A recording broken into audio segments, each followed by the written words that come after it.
कर सकें। तो भगवान की भक्ति करने का, कथा सुनने का, नाम जपने का एक ही उद्देश्य होना चाहिए, और वह उद्देश्य है कि हम भगवान से हम जो भी मांग रहे हैं तो हम भगवान से भगवान को ही मांगें। यही सर्वोत्कृष्ट भक्ति है। लेकिन माया के बंधन में फंसकर हम बाकी तो सब कुछ भगवान से मांग लेते हैं, धन, पुत्र, ईश्वर, व स्त्री सब कुछ मांगते हैं, लेकिन भगवान से भगवान की भक्ति नहीं मांगते। लेकिन जैसा कि आपने कल सुना था कि भगवान से भगवान को ही मांगना चाहिए, क्योंकि जो माया देवी है वो हमें संसार में फंसाती हैं। बड़ी कठिनाई से यह मनुष्य शरीर मिलता है। जब संत कृपा करते हैं, भगवान कृपा करते हैं, गुरु कृपा करते हैं, तब हमको यह मनुष्य शरीर प्राप्त होता है। और यदि इसको भी ऐसे ही गवा दिया तो फिर से 84 लाख के चक्कर में पड़ना पड़ेगा। इसीलिए चैतन्य महाप्रभु कहते हैं, जो कलयुग में भगवान श्री कृष्ण ने अवतार लिया था, श्री कृष्ण चैतन्य के रूप में, वे चैतन्य महाप्रभु कहते हैं, माया मुग्ध जीवेरा नहीं स्वित कृष्ण प्रसाद, कृष्ण कृपा कैला दिया वेद पुराण। माया में जो जीव फंसे हुए हैं, माया के बंधन में फंसे हुए हैं, वे स्वयं से अपना उद्धार नहीं कर सकते।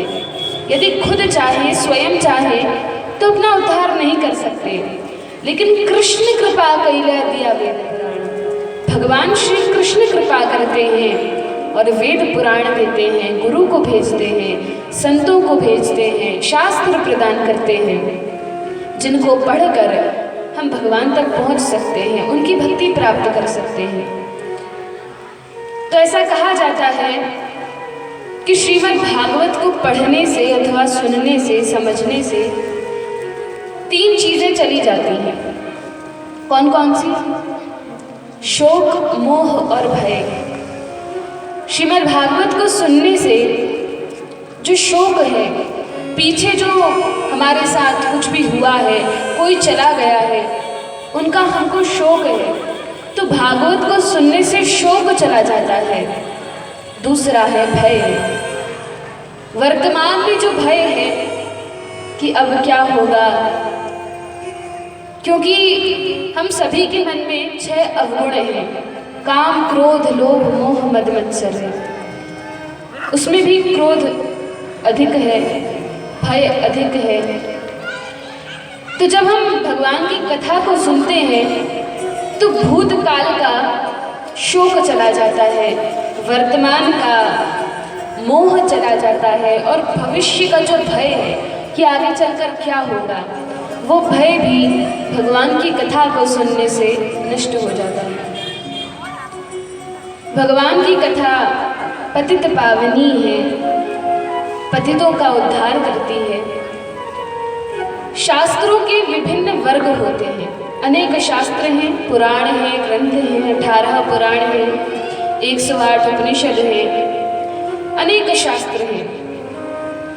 लेकिन हमें समझना चाहिए कि इतने सारे शास्त्र हैं, ग्रंथ हैं, 4 वेद हैं, तो इनको हम एक जीवन में तो नहीं पढ़ सकते, पढ़ना असंभव है। और यदि पढ़ भी लिया तो समझ नहीं सकते, क्योंकि एक एक को समझने में बहुत समय लगता है। इसीलिए यह जो भागवत है ये सार सर्वस्व है, सारे ग्रंथों का, शास्त्रों का, वेदों का सार है। और यदि हम इसको सुनकर समझ लेते हैं, अपने जीवन में उतार लेते हैं, तो जितने भी ग्रंथ हैं, शास्त्र हैं, वेद हैं, उनका जो उद्देश्य है, सभी का उद्देश्य है कृष्ण को प्राप्त करना, भगवान श्री कृष्ण की भक्ति को प्राप्त करना। तो उस भक्ति को हम प्राप्त कर लेते हैं।